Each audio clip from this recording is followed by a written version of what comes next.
If we all realised the situation, there would be a revolt. To quote US President Jackson back in the 1800s, who said about the banks, "You are a den of vipers.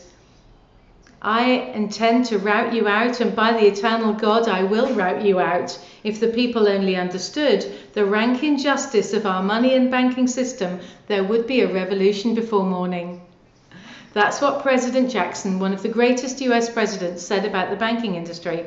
Money is not controlled by elected governments or countries, but by private corporations. Corporations exist to make profits and exercise control. For example, in the banking industry, which are all private corporations, they make profits through charging interest, known as usury, and fees.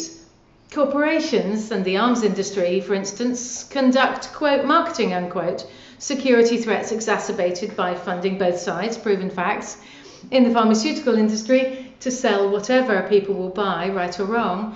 In the agricultural industry, to control the food supply and sell the most profitable and cheapest foods. In the media industry, to sell advertising. Banks lend money to governments to pay for defence.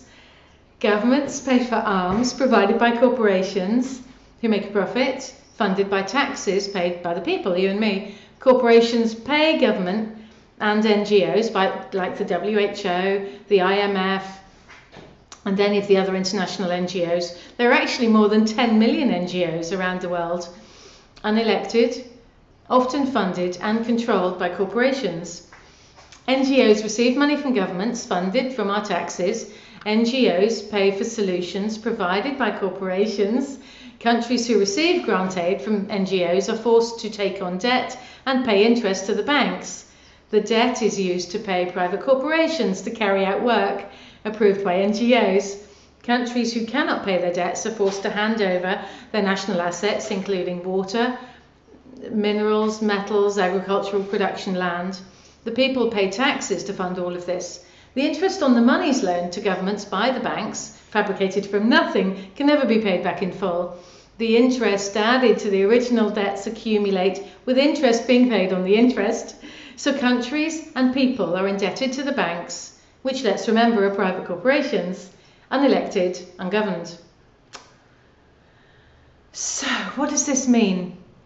Well, there are only 5 countries at the moment who have taken back control of their banks. These are Hungary, Iceland, Pakistan, Russia and Sweden.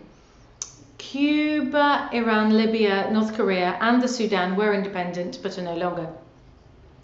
Let's remember something my mum always said: he who pays the piper calls the tune. And something that Baron Rothschild said, one of the biggest banking families in the world, another private corporation, said way back. Baron Rothschild said, "Give me control over a nation's currency and I care not who makes the laws."